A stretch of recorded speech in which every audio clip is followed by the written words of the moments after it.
신앙생활은 모험이 따르는 생활입니다. 사업가들이 즐겨 쓰는 말 중에 이런 말이 있습니다. 비전에는 모험이 따른다. 꿈을 이루자면은 위험, 리스크가 있다라는 그런 말입니다. 사업을 잘 하십니까? 모험을 할 줄 아는 사람이 사업에도 크게 성공합니다. 대사업가의 특징은 모험을 하지만 그 모험을 정확하게 목표를 알고 모험에 도전하는 것입니다. 모험은 큰 믿음과 용기 없이는 도전하기 힘든 것입니다. 아브라함의 경우는 하나님이 아브라함에게 너는 너의 고향과 본토와 아버지 집을 떠나 내가 너에게 지시하는 땅으로 가라는 모험의 명령이 아브라함에게 떨어졌습니다. 그는 하나님을 굳게 믿었습니다. 그리고 용기를 가졌습니다. 떠날 줄 모르는 자에게는 발전이란 건 없습니다. 성공하는 자는 모험적인 면이 있다는 것을 우리 인정을 합니다. 시어머니 나오미가 남편 죽고 두 아들 죽고 외국 모압 땅에서 두 며느리, 과부된 두 며느리와 여자 셋이가 남았습니다. 나오미는 다 망하고 이제 빈손으로 나는 고국 이스라엘 돌아가서 하나님의 뜻대로 남은 데서 살겠노라고 마음의 결심을 하고 오르바와 그 두 며느리에게 부탁을 합니다. 시어머니 따라서 자기들도 이스라엘로 간다는 거예요. 그러니까 너희들 좋은 데 시집 가서 재혼해가지고 너희 고향 조국에서 평안한 여인의 일생을 살아라, 안일하게 살아라, 그렇게 강권을 합니다. 굉장히 인간적인 시어머니로서 올바른 얘기를 하잖아요. 그때 두 며느리가 쫓아 나오다가 맏며느리 오르바는 그러면 시어머니 부디 몸 건강히 잘 가십시오 하고 입 맞추고 돌아서 갔어요. 그러나 둘째 며느리 룻은 어머니 가시는 곳에 나도 가고 어머니 잠자면 나도 유숙하고 어머니 신이 나의 신이 되고 어머니의 조국이 나의 조국이 되겠습니다. 죽음에 나를 분리시키지 말라고 아주 단호한 결심하고 룻은 따라 나섭니다. 근데 요사이 말로 하면 이 오르바는 굉장히 현실적인 여성이고 계산이 빠르고 아주 합리적인 여자입니다. 그러나 룻은 아주 비현실적이고 계산도 둔하고 그런 참 어떻게 보면 바보 같은 그런 여인입니다. 그러나 그들의 선택의 결과를 보면 180도 운명이 바뀝니다.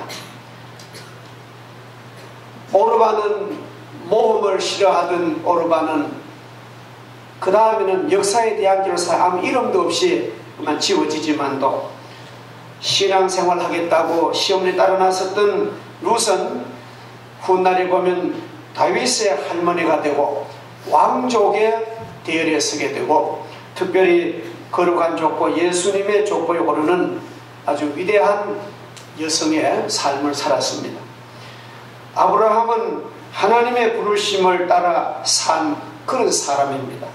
아브라함은 하나님의 명령에 따라 한 걸음씩 한 걸음씩 우리처럼 살아갔던 사람입니다.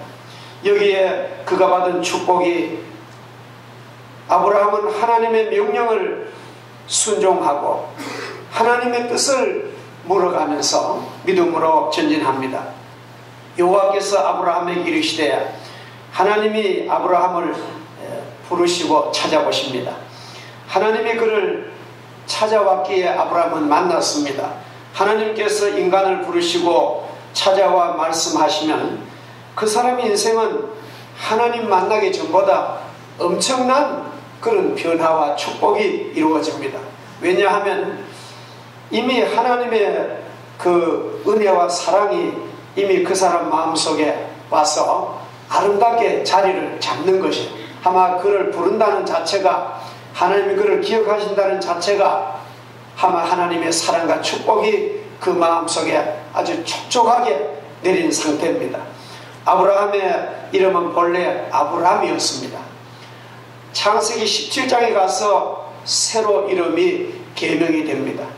우리가 성경에 보면은 그 아브람은 높은 아버지, 하이파드 그런 뜻이고, 아브라함은 열국의 아버지, 파드고 몰티, 세계적인 아버지, 그런 이름으로 개명을 해 주십니다. 성경에 보면은 이름이 바뀐 사람 많잖아요.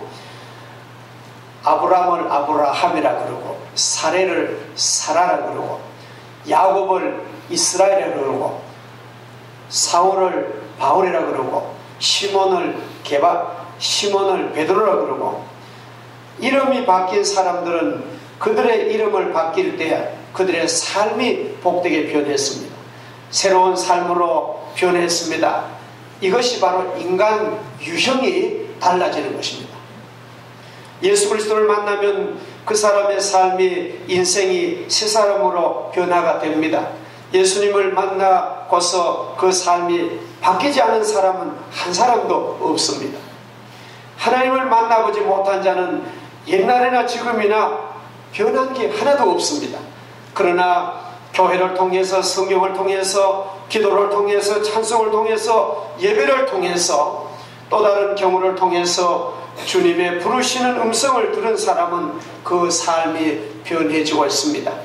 오늘 이 귀한 예배에 나오신 여러분들도 틀림없이 여러분은 느낌은 다르지만도 예수님을 만난 체험을 가지고 계실 것입니다. 저도 25살에 내가 너를 사랑한다는 주님의 음성을 들었습니다. 내가 너의 모든 허물과 죄를 용서했다는 주님의 사랑의 선포를 들었습니다. 내가 너를 사랑한 것은 너의 의로움 때문이 아니라 나의 십자가의 능력이라는 주님의 뜻을 깨닫고, 지금까지 한 번도 변함없이 하나님의 종으로 기쁨으로 꾸준히 살 수 있는 원동력은 하나님이 나를 부르셨다는 그 놀라운 사실입니다. 하나님이 우리를 부르실 때는 우리의 삶에 엄청난 축복과 변화와 가치와 영생, 그리고 하나님의 일을 이루시기 위한 부르심인 것입니다. 이러한 복의 근원이시고 창조주이신 하나님만을 만나고 변화되지 아니할 자가 이 세상에는 없는 것입니다. 우리가 인간의 결심으로는 변하지 않습니다. 작심삼일한 말이죠. 그러나 하나님의 은혜를 받으면 사람이 변화되고야 마는 것입니다. 너는 너의 본토 친척 아비집을 떠나라. 하나님의 축복을 받은 사람은 먼저 지금까지의 잘못된 삶에서 떠나야 하는 것입니다. 이것이 가장 귀한 일입니다. 하나님이 보여주시는 곳을 향해서 삶을 옮겨야 되는 것입니다. 하나님이 보여주시는 그 나라는 영의 나라고 진리의 나라고 영원한 세계입니다. 육의 정욕과 세상에 찌들리던 내 삶을 하나님의 영의 세계로, 진리의 세계로, 성령의 세계로 내 삶의 초점을 옮기는 것입니다. 하나님의 음성을 듣고 떠난 자는 하나님의 영원하신 축복과 은총을 받게 됩니다. 지금 우리가 살아가는 이 땅은 영원한 땅이 아닙니다. 지금 우리가 사는 이 땅은 잠시 머물다 떠날 그런 땅입니다. 우리가 살 땅은 영원한 하나님의 땅입니다. 우리가 살 영원한 집은 하늘나라 본향입니다. 우리는 그 영원한 곳을 향해서 우리의 삶의 그런 초점을 옮겨야 되는 것입니다. 떠난다는 것은 쉬운 것이 아닙니다. 말씀에 순종하기란 참 어렵습니다. 저는 이 말씀을 대할 때마다 신앙이란 과연 무엇인가? 믿음이란 것은 도대체 무엇인가? 신앙이란 하나님이 주실 축복을 믿고, 아직 내 손에 그 축복이 잡히지 않았지만도 믿고 떠나는 것이 신앙이다. 저는 그렇게 생각합니다. 타성적인 생활에서 이기적인 생활에서 안락하고 쉬운 삶에서 육체의 욕망, 안목의 정욕, 이성의 자랑만 하는 그런 육적 삶에서 떠나버리는 것이 바로 믿음의 삶입니다. 떠나지 못하면 영혼의 진보는 없습니다. 인형의 집을 떠나지 못한 로라는 불행한 것처럼 성장이나 성숙이라는 건 없습니다.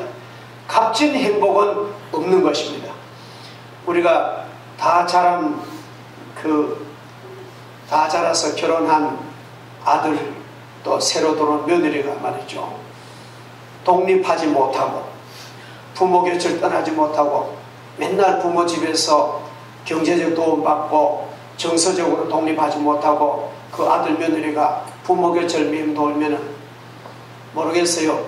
아니란 먹고 사는 건 먹지만도 인생의 그런 참된 가치와 새로운 가정이라는 그런 놀라운 그런 축복은 모르는 것입니다. 원리는 마찬가지입니다. 우리가 예수를 믿는다는 것은 지난날에 내가 살아왔던 그 잘못된 삶을 우리는 떠나서 하나님이 원하시는 그 영광의 가치의 세계 속으로 내가 진입하는 것입니다. 물론 이것은 내 힘으로는 아니라 하나님의 축복입니다만도 이런 모험을 우리는 두려워하시면 안 되겠습니다.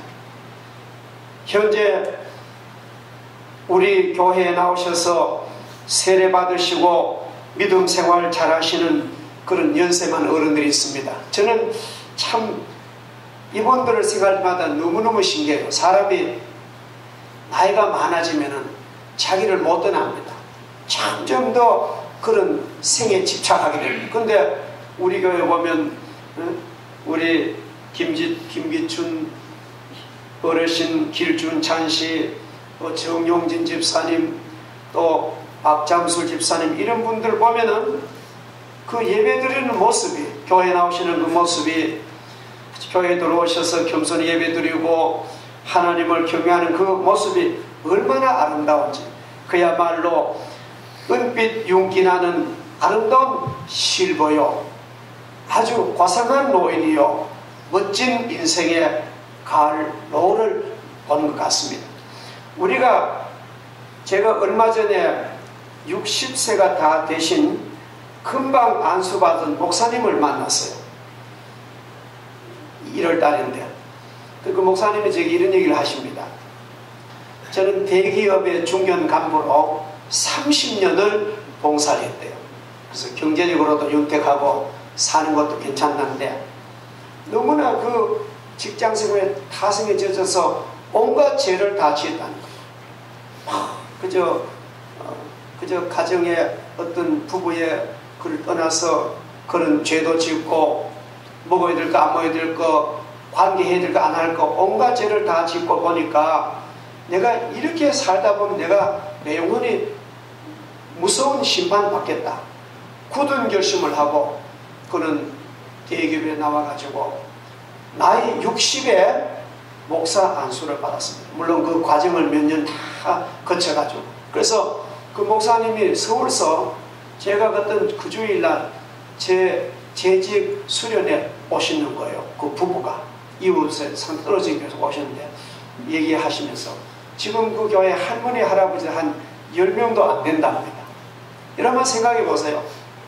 대기업의 간부로 삐까 번쩍 하던 잘 나가던 사람이 인생의 문제를 고민하다가 기도로 은혜를 받고 큰 모험을 하고 신학을 들어가서 공부를 하고 60의 목사 안수를 받아 첫 교회가 10월 농촌 할머니 할아버지 10명도 안 되는 그런 교회에 부임한 거예요. 제가 그런 얘기를 했습니다. 목사님 좋습니다. 1년을 하시든지 6개월을 하시든지 목사님의 인생은 참으로 바른 방향을 찾았습니다. 물론 꼭 우리가 안수받고 주의 종이 되는 것만 바른 방향은 아닙니다. 제가 그 뜻은 아닙니다. 왜냐하면 지난날의 타성에서 벗어났다는 그 사실이 얼마나 중요한 것입니다. 우리가 처음 예수님을 믿을 때도 마치 황무지로 떠난 것 같았습니다. 우리 가족 중에 아무도 예수 믿지 않고 예수 믿는 나를 얼마나 조롱하고 왕따시켰습니까? 마치 나 혼자 이방인 같았고 나그네 같았으며 나는 내 가문에서 따돌림 받은 가족 중에서도 나는 왕따당하는 그런 존재 같았지 않습니까? 하나님은 외로운 우리를 통하여 복의 근원 만드시고 축복의 통로를 만드시기 위하여 연단하시고 훈련하시는 것입니다. 사랑하신 여러분, 가족과 친척 중에 예수 믿는 사람이 없다고 두려워하거나 낙심하지 마십시오. 부모도 예수 안 믿고 형제도 안 믿고 나 혼자 예수 믿는다고 외로워하지 마십시오. 가나안 땅같이 이방인들만 있는 것을 변화시키기 위하여 하나님은 당신을 먼저 부르신 것입니다. 하나님께서 아브라함을 통해 가나안 땅을 정복하신 것처럼 나를 통하여 내 가족과 내 친척과 내 친구들에게 나는 파송된 선교사다, 이런 사명감을 가지시고 계속 기도하시고 성경 보고 성령 충만 받으시면은 결국은 하나님의 뜻을 나를 통하여 이루시게 될 줄 믿습니다. 그것이 바로 축복의 통로인 것입니다. 여러분 가운데 혼자서 외롭게 교회에 나오시는 분 계십니까? 늘 눈치 보고 교회에 나오시는 분 계십니까? 너무 괴로워하지 마십시오. 두려워하지 마십시오. 하늘과 땅의 권세 가신 예수께서 여러분을 도우실 줄 믿습니다. 하나님께서 함께 하십니다. 나를 통하여 내 가족을 구원하시기를 하나님은 기뻐하십니다. 이러한 큰 확신과 사명을 단단히 가지시기를 주 이름으로 축복합니다. 거기에 복자 띄울 수 있나? 예. 자, 우리가 오늘 복의 통로, 축복의 통로인데 이 복자 여러분 다 아시죠? 한문으로. 이 복자를 가만히 분해를 해보면은 저 왼쪽에는 그 신에게 제단을 쌓는 제단입니다. 우리 교회말이 강단. 저거 이제 이렇게 돌이든지 나무든지 이렇게 이제 제단을 가리켜요. 신에게 제단. 그리고 요 옆에는 하나지요. 한 가족 있고 한 가족이 밭전자입니다. 그러니까 신에게 제단을 잘 쌓고 그런 경건한 믿음의 한 가족이 논밭을 경작해서 복을 받는 것을 복자로 만든, 굉장히 의미가 좋은 거예요. 아마 이 복자를 만든 분은 기독교 축복을 아마 받은 분 아닌가 저는 그래 싶습니다. 우리가 참된 축복은 하나님을 섬기는 온 가족이 열심히 경제적인 활동을 통해서 복을 받아 그 복을 남에게 나눠주는 것이 기독교의 복인 줄 믿습니다. 영어로 복을 해피네스라고 합니다. 해피네스, 행복. 근데 이 해피라는 말은 하프라는 말이 왔는데 하프는 라틴 말이에요. 하프라는 말은 신에게 은혜를 입은 자, 그런 것입니다. 여러분 행복하세요 그렇게 물으시는데 행복이라는 말은 당신 신에게 은혜를 받았습니까? 그 뜻이 아주 뜻이 좋습니다. 그리고 지금도 저 기독교 국가들 선진국 저 유럽이라든지 북미라든지 호주라든지 이런 나라들이 보면은 제일 무서운 욕이 우리나라는 이 XX 이렇게 욕을 하지만 그 사람들은 제일 무서운 욕이 당신에게서 성령이 떠나시고, 그게 제일 무서운 죄입니다. 우리는 하나님이 함께 하신다는 것 자체가 축복이고 또 은혜 받으니까 온 가족이 기쁨으로 경작하는 그런 건강과 복을 하나님이 주실 줄 믿습니다. 자, 하나님께서 태초에 사람을 만드시고 생육하고 번성하여 땅에 충만하라는 복 주시고 이러한 사람의 모습을 보시고 하나님이 참 보시기에 좋았더라 감탄하십니다.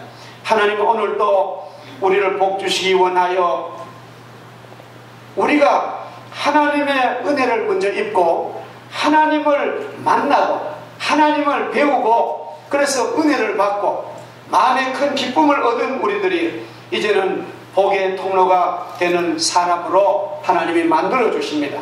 저는 내가 남에게 짐이 되고 저는 남에게 슬픔이 되고 저는 남에게 무거운 존재였는데 예수님이 내게 계시니까 그 사람이 내 때문에 행복해지고 내 때문에 복을 받고, 오늘 성경 보면 너는 복이라, 구역 옛날 성경은 너는 복의 근원이라. 그 말이 뭡니까? 하나님을 잘 믿으면은 막 복을 받는데 저 안동댐같이, 저 합천댐같이 큰 복을 받는다. 그래서 나 한 사람의 인생의 그늘에 많은 영혼이 구원받고, 나 한 사람 때문에 뭐 경제적인 도움도 많이 받고, 얼마나 좋은 것입니까? 그래서 우리는 이런 여러분 축복의 통로 되시기를 주의 이름으로 축복합니다. 자, 마지막으로 우리가 이 축복의 그 자체, 우리가 복에 근원된 우리들이 하나님에게 우리는 이런 마음의 의식을 가져야 되겠습니다. 하나님께서 아브라함에게 너는 복이 되리라. 너가 자체가 복이라는 거예요. 말하자면 너는 복덩어리가 된다는 거예요. 우리 그런 말 하잖아요. 막 복덩어리가 막 가정에도 있고 교회도 오고 시장도 가고 직장도 오고 복덩어리인 거야. 우리 아주 보배보다 더 귀한 복덩어리가 되는데, 너는 복이다, 너는 복덩어리다, 하나님 그렇게 말하시는데, 아브라함의 믿음이 바로 그런 복을 창출해낸 것인 줄 믿습니다. 그렇게 되는데 뭐 돈 든 것도 아니고 뭐 학교가 뭐 무슨 학위 딴 것도 아니에요. 그저 하나님을 굳게 믿었더니만 하나님이 나를 그렇게 복덩이로 만들어 주신다는 것입니다. 복을 받은 사람이 되었으므로 이제는요, 자연히 나를 통해서 복이 나가게 되어 있습니다.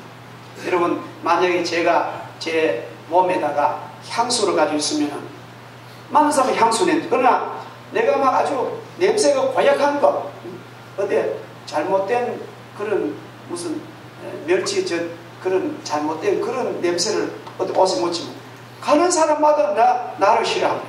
왜?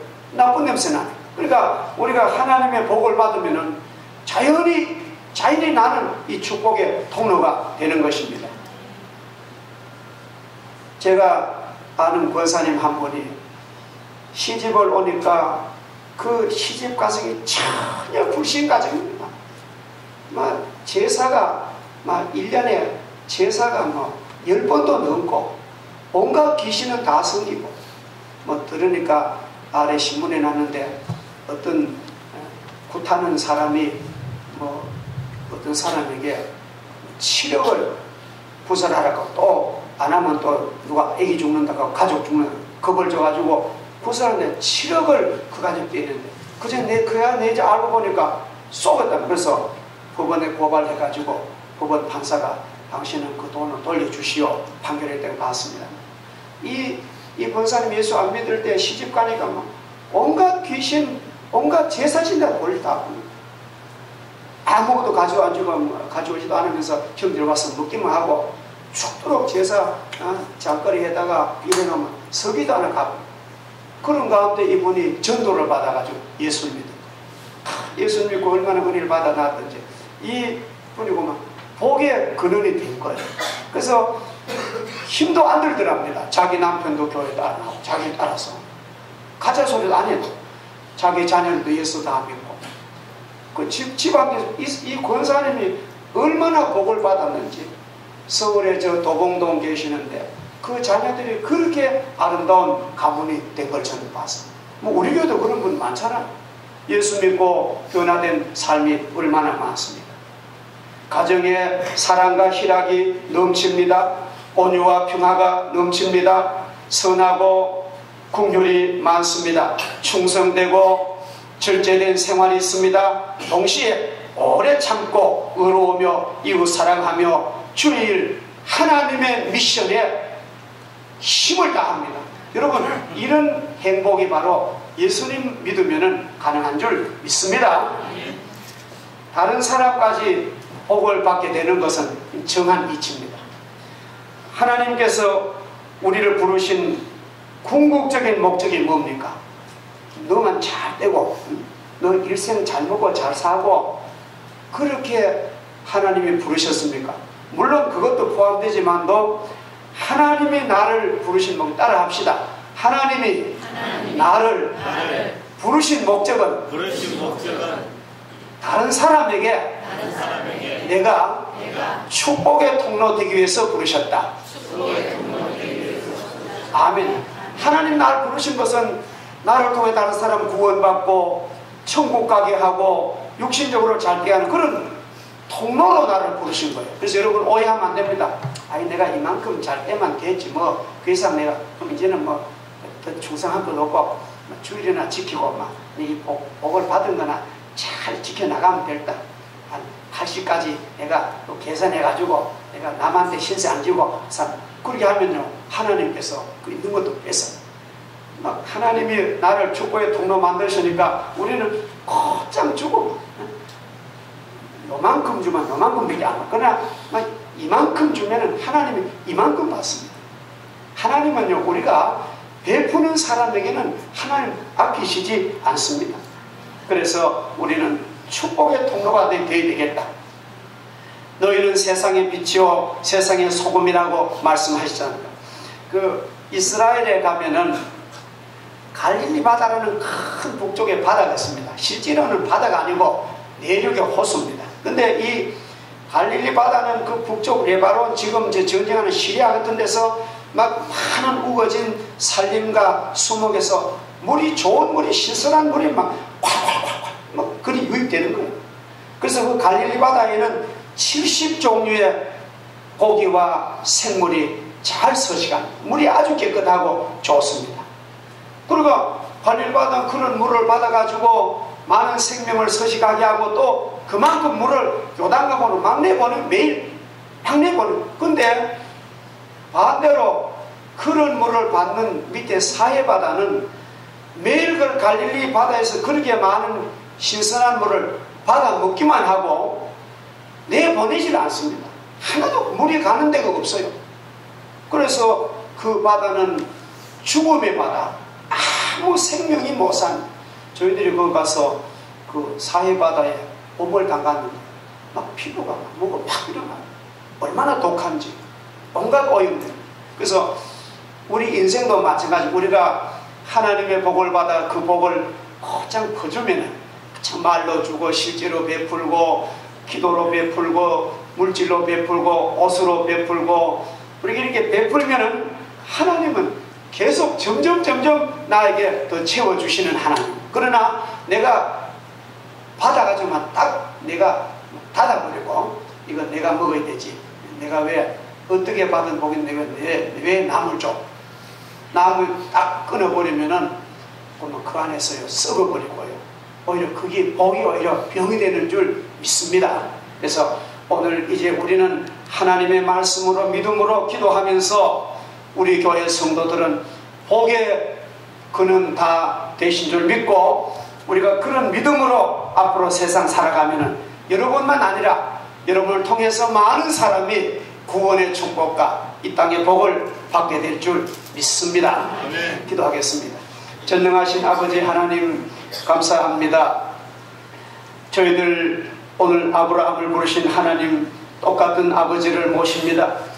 우리도 하나님의 음성을 듣고 또 친구의 전도를 받고 가족의 전도를 받고 성도의 인도를 받아서 온 것은 하나님이 나를 부르신 뜻인 줄 믿습니다.